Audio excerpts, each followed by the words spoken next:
Assalamu alaikum, and welcome back to our channel, Pakistan Zindabad, the next world superpower. This is the deep dive, where we extract complex strategic concepts from dense source material and translate them into high-impact insights for you. And today we're jumping into a really critical piece of strategic planning. This is episode 35, and our source material is the detailed blueprint laid out in the book The Nuclear Umbrella, written by constitutional and corporate lawyer Zaheer Ahmad Meer. We're focusing on one specific part of that book, the architecture of the Muslim NATO Rapid Deployment Force, or the RDF. And the book kicks off with this incredibly direct thesis. It just cuts right through all the bureaucracy you'd normally associate with these big alliances. It really does. The core argument is, and I'm quoting here, who arrives first controls the narrative, the terrain, and the outcome. I mean, that's not just a philosophy, that's an operational mandate for survival. It absolutely sets the stage. And so our mission today for this deep dive is to really understand the engineering behind that idea, behind that velocity. We're going to scrutinize exactly how this standing multinational force is built. From its units to its legal mandates, everything. Everything, all designed to achieve what the author calls speed with legitimacy.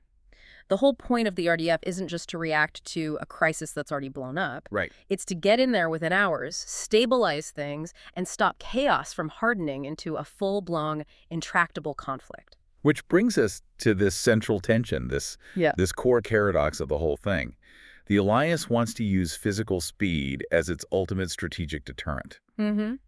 The idea is that the RDF can respond so fast, and everyone knows it can respond that fast, that the knowledge alone stops bad actors from even trying something in the first place. Exactly. So let's unpack that. How does a logistical capability, just being able to move fast, translate into a political and psychological deterrent? Let's get into it. So the need for something like the RDF, it really comes from the harsh realities of the 21st century. The source material just underscores again and again that the window for an effective intervention is brutally short.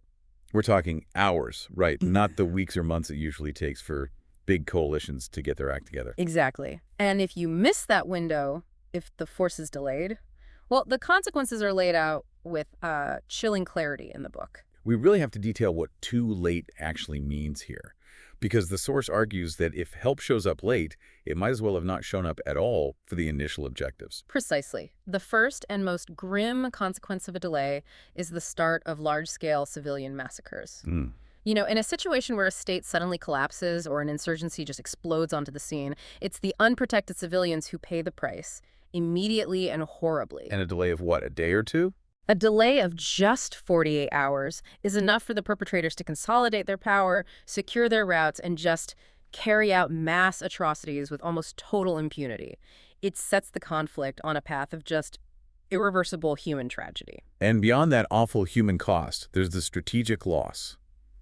The loss of strategic sites. Yeah. We're talking about things like bridges, power grids, communication hubs. Or even key military and political buildings. If a rogue faction can grab those in the first day or two, they get a tactical and political advantage that is exponentially harder to undo later. Like seizing a national TV station or something. Exactly. You seize the TV station, you immediately control the domestic narrative. And that makes the job of any stabilizing force that comes in later so much harder to sell to the local population. The physical delay hardens the adversary's political control. Which flows right into the third outcome, which is usually a protracted humanitarian catastrophe. It does. Without that immediate stabilizing presence, humanitarian access just gets blocked. It becomes too dangerous for civilian aid groups, supply chains are cut, roads become battlegrounds. And the result is famine, disease, mass displacement. Yes, all of it. What could have been a localized political crisis spirals into this massive international emergency that needs years and years of aid and funding. The initial delay is like an accelerant for the fire. And then there's the fourth point, which has to be the most frustrating for diplomats. Forced ceasefires that are negotiated on terrible terms. When the stabilizing force arrives late, the conflict's already run its initial brutal course. If an aggressor grabbed territory and committed atrocities quickly, well, the negotiations that follow are based on that new, awful reality on the ground. They have all the leverage. All of it. Their gains dictate the terms of any ceasefire simply because no one could get there fast enough to stop them. The whole point of the RBF is to eliminate that advantage completely. So this need for speed is not just tactical. It feeds directly into the credibility of the alliance itself. Speed is the visible proof of commitment. A credible alliance, according to this doctrine, has to be able to show up early, visibly, and lawfully. And if it can't, Well, if the alliance is always late to help its partners when they're in dire need, why should anyone trust its guarantees? The ability to have boots on the ground within 24 to 48 hours, that immediately reinforces the global perception that the alliance is serious, capable, and resolute. and that gets back to controlling the narrative, doesn't it? Yeah. Arriving first means you establish the reality on the ground for the whole world to see. That's it. You are the first source of information. You define the initial conditions for resolving the conflict, whether that's setting up safe zones, humanitarian corridors, or just pointing out who the aggressors are. You stop reacting to events and you start setting the stage for the solution. So let's dig into that core idea a bit more. How does this physical thing, the RDF, this capacity for speed, link directly to the concept of deterrence? This is the most fascinating strategic part for me. It's about closing the window for exploitation. The RDF is designed, first and foremost, as a prevention force. The fact that its operational plans are publicized, that everyone knows these pre-designated combat-ready units can be moving toward a crisis in hours, Yeah. that knowledge itself is meant to be a proactive psychological deterrent. I could see that. If you're a potential aggressor and you're thinking about, say, a quick cross-border raid or a lightning coup, your whole plan depends on having a window of opportunity where no one can stop you. And this shrinks that window to basically zero. Any actor has to factor in the near certainty that the RDF will show up before they can achieve any lasting goal. So you might be able to grab the territory, but you won't be able to hold it long enough for it to matter. Exactly. That logistical reality creates a psychological barrier. It's meant to stop those actions from ever being started. The RDF deters chaos not by being this massive, overwhelming force, but by eliminating the chance for easy, rapid gains. It just fundamentally changes the risk-reward calculation. Okay, so we get the why. Let's get into the how. The structure of the RDF is engineered for that agility, for that immediate impact. It's described as a mosaic of specializations, right? Drawn from different member states. It is, and it's all built on layered capabilities. It has to be to execute that light-first doctrine effectively. We should probably detail the composition, starting with the very tip of the spear, the airborne brigades. With specific contributions from Pakistan and Turkey mentioned in the source. That's right. And airborne troops are, your quintessential initial entry force. They're the ones who can go anywhere, regardless of what's on the ground. Precisely. Their advantage is that they're self-sufficient. They can seize key objectives deep in hostile territory because they don't need a friendly, secure airfield.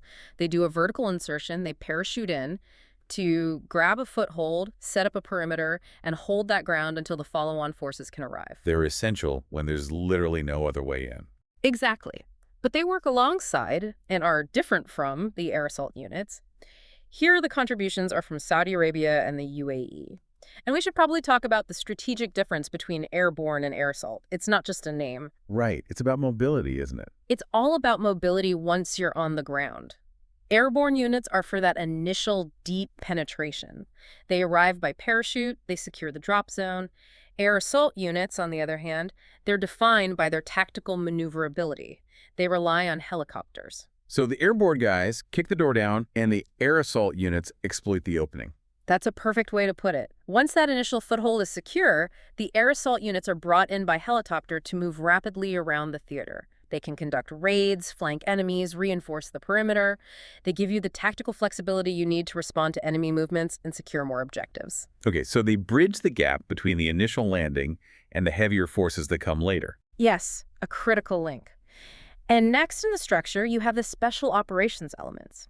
The book highlights Pakistan's SSG and Turkish SOF. In a rapid crisis, their role is surgical. They're the scalpel.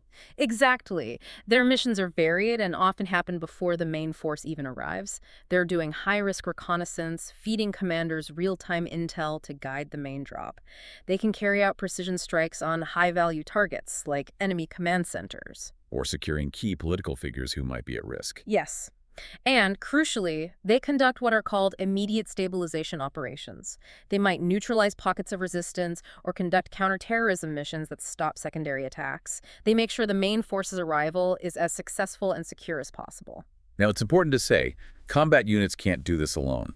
The structure requires robust support elements right from the start, medical and engineering battalions. These are absolutely non-negotiable. They are what translates speed into sustained effectiveness. The medical units have a dual role. First, provide trauma care for Allied troops. And second, just as important for legitimacy, deliver immediate care to civilian victims. So it reinforces the humanitarian mission from hour one. From minute one. And the engineers, they're the logistical backbone. They're the ones restoring damaged airfields, repairing bridges and roads, clearing blockages. Their job is to make sure the flow of logistics, fuel, ammo, heavy equipment can keep moving. Without them, the combat force is isolated and can't last more than a few days. And finally, there's this indispensable element of legitimacy.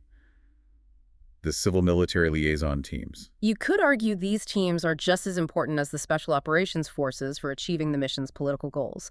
They are the immediate point of contact with the local population. So they're the diplomats on the ground. In a way, yes. Their job is to instantly communicate and coordinate with local authorities, community leaders, aid organizations. They manage civilian movements, coordinate aid distribution, and gather local intelligence to avoid misunderstandings and collateral damage. Their presence signals that the RDF is a stabilizing force, not an occupying one. The coordination needed for this multinational, multi-layered force must be immense, which brings us to that critical operational metric. Every RDF unit maintains a 48 to 72-hour readiness posture. That's an extreme challenge for any military, let alone a multinational one. It's the defining feature of the RDF. The operational complexity is just staggering. That 48 to 72-hour window means from the moment the command is given, troops have to be mobilized, briefed, loaded onto transport planes, and in the air.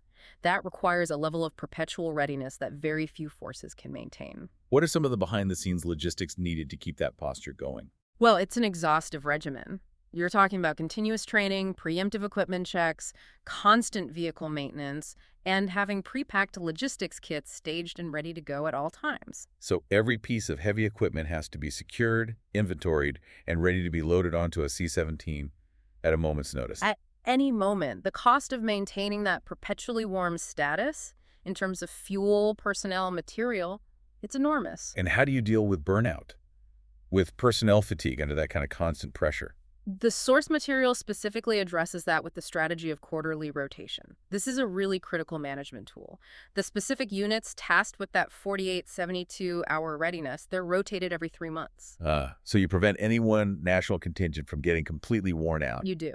But just as important, this constant rotation ensures consistent training and standardization across all the participating member states. So the RDF isn't one fixed group of soldiers. It's a constantly changing roster of units, all trained to the exact same high standard. That's it, precisely. Every 3 months, a new set of fresh, highly trained units takes over the readiness burden, and the previous ones cycle back to a normal training schedule. This continuous turnover reinforces interoperability. It makes standardization of tactics, communication, and legal compliance a lived, constantly updated reality for thousands of personnel across the whole alliance. It ensures the RDF's readiness posture is continuous, even if the people supporting it are strategically cycled. It's the only way it could work. So to meet that 48-hour standard, the alliance has to have massive strategic mobility resources. We're talking about moving thousands of troops and their gear across continents, potentially. We need to look at the engineering of that airlift capacity. Right. The whole doctrine relies on leveraging the alliance's biggest and best air transport assets. The source lists the big three: the C-17 Globemaster, the European A400M Atlas, and the tactical workhorse, the C-130 Hercules. And they're not interchangeable, are they? They each have a specific synchronized role. Not at all. Let's start with the C-17. This is your true strategic heavy lifter. It can carry a massive payload. We're talking main battle tanks, heavy trucks, hundreds of troops over intercontinental ranges without needing to refuel multiple times. So for the RDF, the C-17 is what closes the distance gap. It makes sure the initial light forces are followed up quickly with the heavy gear they need to survive. It is. It's the platform that guarantees the heavy follow part of the doctrine can actually happen efficiently. The only catch is it generally needs a long, prepared runway. Okay, which brings us to the A400M. How does its role differ? The A400M is often called the bridge between tactical and strategic. It doesn't have the sheer lifting power of the C-17, but it has exceptional range and speed, and this is crucial, it can land on shorter, less prepared runways. So when an airborne unit secures a rough, maybe damaged airstrip, The A400M can use that site to bring in medium-sized equipment and more troops much sooner than a C-17 could. It's vital for speeding up that transition from just securing a site to making it a full logistics hub. and then there's the C-130, the old reliable. The tactical lifeline. It's famous for its ruggedness. It's designed to operate from extremely short, unpaved runways, even hastily cleared landing zones.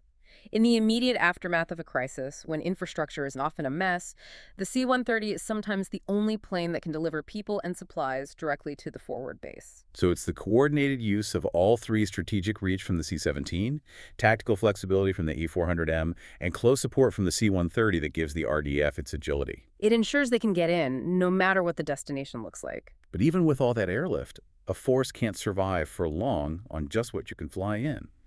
The doctrine stresses the need for sea lift.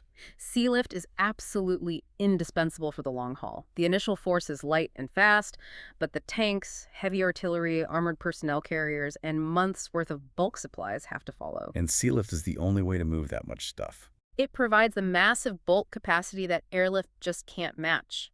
It's what ensures the force can transition from a temporary stabilization presence into a sustained peacekeeping or combat force. It stops the RDF from being just light infantry who are vulnerable to a mechanized enemy over time. Now, this is where the doctrine gets really interesting for me: the pre-positioning strategy. We're talking about pre-positioned stocks of equipment near potential hotspots. This is the ultimate time saver. It's designed to slash reaction time by 12, 24 hours, maybe more. Pre-positioning means you skip the entire step of gathering all your heavy equipment and supplies before you send the troops. So you have things like mobile field hospitals, ammo caches, fuel, engineering supplies, just sitting in warehouses in allied countries ready to go. Exactly. Imagine that. It means the planes only have to carry the soldiers and their personal gear. The heavy sustainment stuff is already waiting for them, just a short tactical hop away from the crisis zone. It's a brilliant logistical solution, but it must be incredibly complex politically. Oh, it is. It's fraught with political complexity. To maintain those caches, you need deep, long-standing political and military agreements with the host nations. The security, the inventory management, the questions of sovereignty. It's a constant geopolitical balancing act. So all this architecture, it leads to the central operational doctrine. Light first, heavy follow. Let's look at that critically. It maximizes speed, but it must also maximize the risk for those first units on the ground. That is the calculated strategic risk. The light first phase is all about sending in the fastest, smallest footprint units, your airborne and your SOF. Their mission is strictly limited. Secure the airhead, grab key objectives, and establish a firm perimeter. They are deliberately lightly equipped because the number one priority is immediate presence. It's about winning that race against time. But they're vulnerable. For that first 48 to 72 hours until the C-17s start landing with armor and heavy support, they're exposed. What mechanisms are in place to mitigate that vulnerability? That vulnerability is the central trade-off of the whole doctrine. Mitigation relies on two main things. First, the precision of the SOF reconnaissance. The initial light force has to know exactly what they're up against so they don't get dropped into an overwhelming force. Okay, so intelligence is key. What's the second factor? The immediate establishment of shared Allied air cover. Even if a light infantry doesn't have tanks, they must have guaranteed air support fast jets, armed drones overhead from the moment they land. That provides the crucial close air support to suppress any large-scale attacks until their own heavy gear arrives. And then the heavy follow units, brought in by the C-17s and Sea Lift, they use that time that was bought for them to deploy the full range of capability. Yes. The heavy follow phase brings in the air assault units for tactical maneuver, the full medical and engineering battalions, and all the sustained logistics. It's a calculated sequence of escalating capability. The light first units take the initial risk to secure the site, and the heavy follow units turn that foothold into a secure, robust, long-term presence. For an alliance to operate with this kind of speed and power across sovereign borders, the legal and ethical framework can't just be an afterthought. The doctrine has to ensure this rapid deployment is balanced, right? Speed without recklessness. That phrase, speed without recklessness, is absolutely central. The alliance cannot afford to be seen as some unilateral, rogue interventionist force. Its legitimacy is its primary shield against international condemnation and local resistance. So how do you achieve both speed and lawfulness? The legal structures that govern the deployment have to be established, standardized, and vetted before a crisis ever happens. The doctrine defines three critical pillars for this. The first is having pre-approved rules of engagement, or ROE. Standardizing ROE is maybe the single hardest legal challenge for any multinational force. You can't have troops from 3 different countries debating when they can use deadly force while they're under fire. It would be chaos. The rules, the parameters for self-defense, for engaging combatants, for protecting civilians, they have to be unified, accepted by all the member states' legal systems, and understood by every single soldier before they even get on the plane. And what does operational paralysis look like if you don't have that, if the ROE aren't standardized? It looks like hesitation at the worst possible moment. You know, if a soldier from Nation X is legally allowed to fire on a certain target, but a soldier from Nation Y is not, a commander on the ground faces impossible choices. That ambiguity creates friction, slows the mission down, and gets people killed. Pre-approved ROE eliminates that paralysis. Okay, the second pillar is about geopolitical acceptance. Host nation consent or an emergency mandate. This is fundamental. It's what keeps you from being labeled an illegal invader. Ideally, the RDS only deploys when the legitimate, recognized government of the nation in crisis asks for help. But what if the government has collapsed? Well, if the government has collapsed or the crisis is so bad it threatens the whole region, the doctrine allows for deployment under an emergency mandate. But that mandate has to be based on clear, pre-existing legal treaties or a consensus from a regional or international body. It has to be seen as stabilizing aid, not a violation of sovereignty. And the third legal pillar is strict compliance with international humanitarian law. Yes, IHL. This is non-negotiable for maintaining global legitimacy. It dictates how you treat combatants, how you handle prisoners, and most critically, how you protect civilians and civilian infrastructure. The RDF has to show that even under immense time pressure, its operations are precise and adhere to the laws of war. Any violation there could destroy the political capital you just spent to get there so quickly. It would destroy it instantly. So let's look closer at that mandate for civilian protection primacy. Why is that so explicit in the strategy? It's a strategic necessity that's rooted in legitimacy. If the force that's supposed to be stabilizing a crisis accidentally causes mass civilian casualties, the entire mission is a diplomatic and ethical failure, no matter what tactical success you have. So commanders have to prioritize avoiding civilian harm, even if it means taking on more risk themselves. They do. It prevents the deployment from creating the very diplomatic liabilities that would cause the local population to reject them. It stops a rescue mission from turning into a siege. So legitimacy, gained through consent and these legal frameworks, is crucial for the force's longevity. Absolutely. When the RDF arrives with host nation consent and a clear legal mandate, local forces and communities are much more likely to cooperate. They provide intel, support, acceptance. Without that consent, the RDF could face resistance not just from the bad guys, but from the local population too. Which would turn a rapid stabilization into a long, costly occupation. It would. Which leads to this sort of counterintuitive truth. The legal structure is what actually enables the speed. Right. If you connect speed and law, you see that getting the legal stuff done before deployment is the ultimate logistical enabler. Precisely. Since all the complex legal questions, ROE, mandate criteria, compliance guidelines are all pre-vetted and agreed upon, commanders in the field don't have to wait for diplomats and lawyers to argue when a crisis erupts. Preempting legal hurdles is strategically the same as pre-positioning supplies. Both slash your deployment time. Okay, so to really understand how this all works, the sources stress test the doctrine against different realistic crisis scenarios. We should walk through these to see the doctrine in action. We should. Let's start with scenario A, a direct threat to a holy site. This is a situation that demands incredible speed, not just for physical security, but to stop a massive regional, emotional, and religious escalation. And the timeline here is extremely aggressive. Securing the perimeter within 12 hours. 12 hours. It's an incredible time hack. This forces the immediate activation of your highest readiness units, so probably specialized SOF and air assault elements that can be moved the fastest on C-130s. What are the absolute first priorities when they hit the ground? Priority 1 is activating comprehensive air defense and surveillance.